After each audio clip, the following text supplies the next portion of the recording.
Welcome to glam gossip.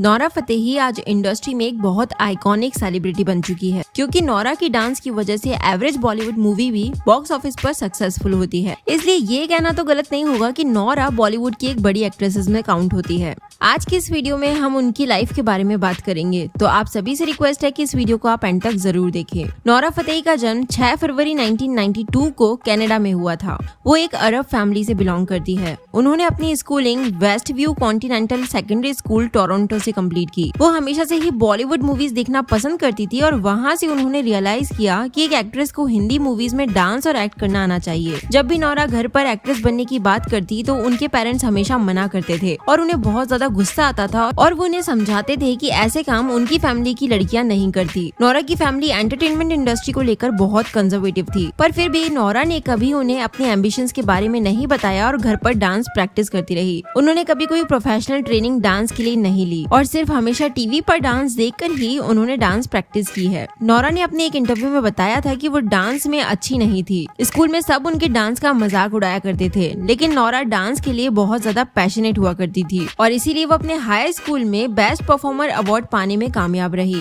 उनकी इस skill की वजह से उन्हें एक रेप्यूटेड आर्ट स्कूल में स्कॉलरशिप ऑफर की गई और ये उनकी जिंदगी का सबसे बड़ा पल था। स्कूलिंग के बाद नोरा की जिंदगी का सबसे मुश्किल टाइम तब था जब उनके पेरेंट्स ने डाइवोर्स ले लिया और फैमिली की सारी जिम्मेदारियां नोरा पर आ गई। इसी वजह से वो कुछ टाइम के लिए वेटर की जॉब भी करने लगी और उसके बाद भी उनकी स्ट्रगल जारी रही। दिन में वो वेटर की तरह काम करती थी और शाम को टेलीकॉलर की तरह। ऐसे छोटे छोटे जॉब्स वो लगातार करती रही और साइड बाय साइड इंडिया की मॉडलिंग एजेंसी में उन्होंने अप्लाई करना भी शुरू कर दिया, जिसके बाद एक एजेंसी ने उन्हें हायर कर लिया और फिर नोरा 2012 में इंडिया आ गई। उसके बाद वो कई और एड्स में काम करने लगी। एड्स में काम करने के बाद नोरा मूवीज के लिए ऑडिशंस देने जाती थी, पर उनकी हिंदी देखकर वो रिजेक्ट हो जाती थी। एक साल स्ट्रगल करने के बाद नोरा एक एडवेंचर फिल्म रोवर में कास्ट हुई, जहाँ वो एक इम्पोर्टेंट रोल में देखी गई थी, लेकिन ये मूवी बॉक्स ऑफिस पर कुछ खास नहीं चली। इस मूवी के बाद भी उनकी स्ट्रगल जारी रही और हर ऑडिशन से वो रिजेक्ट होती गई। नोरा रात भर ऑडिशंस के लिए प्रैक्टिस करती थी, पर सुबह ही उन्हें हिंदी अच्छी नहीं होने की वजह से रिजेक्ट कर दिया जाता। इसके बाद नोरा ने साउथ इंडस्ट्री में अपनी किस्मत आजमाई और वहाँ उन्हें सिर्फ डांस ऑफर किया गया। जब नोरा फिल्म टेम्पर में एक सॉन्ग में दिखाई दी,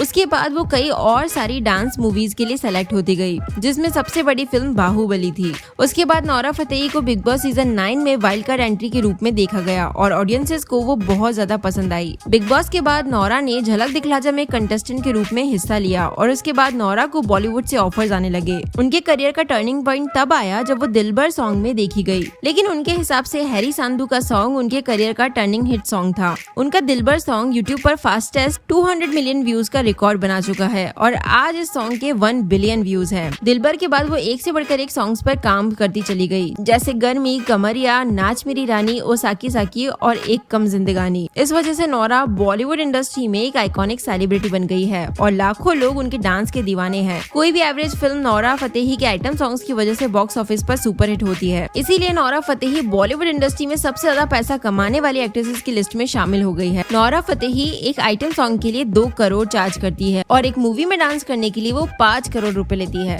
इसके अलावा वो ब्रांड एंडोर्समेंट से हर साल 20 से 25 करोड़ रुपए कमा लेती है। यदि उनकी नेटवर्थ की बात की जाए तो उनकी नेटवर्थ 95 करोड़ रुपए से भी ज्यादा है। नोरा फतेही जो हमेशा अपने लुक्स के लिए ट्रेंड में रहती है, ड्रेसेस के मामले में भी किसी से कम नहीं है और उनके पास बहुत ज्यादा स्टाइलिश ड्रेसेस का कलेक्शन है, जिसमें से कई स्टाइलिश और महंगी ड्रेसेस है और उनकी ड्रेसेस की कीमत 5 से 15 लाख रुपए तक होती है। नोरा फतेही अपने हैंडबैग्स को बहुत ज्यादा पसंद करती है और उन पर बहुत पैसे भी खर्च करती है। और आपको ये बात जानकर हैरानी होगी कि नोरा के बैग कलेक्शन में सबसे महंगा बैग लुइस विटन का है, जिसकी कीमत 8 लाख रुपए है। नोरा फतेही का कार कलेक्शन बॉलीवुड में भी किसी से कम नहीं है। उनके पास 80 लाख की Mercedes Benz E class car है और साथ ही 1.5 करोड़ की Audi A8। Nora Fatehi vanity van के मामले में भी किसी से कम नहीं है और उनका वैनिटी वैन भी बहुत ज्यादा महंगा है, जिसकी कीमत 5 करोड़ रुपए है। अगर हम उनके घर की बात करें तो वो मुंबई में एक बड़े घर में रहती है, जिसकी कीमत 10 करोड़ रुपए है और इस घर का इंटीरियर विदेशी डिजाइनर पीटर मरीनो ने डिजाइन किया है। तो नोरा फतेही की लाइफस्टाइल तो आप जान ही गए होंगे। इसके अलावा उनके पास बहुत अच्छा वॉचेस का कलेक्शन है और शूज का भी।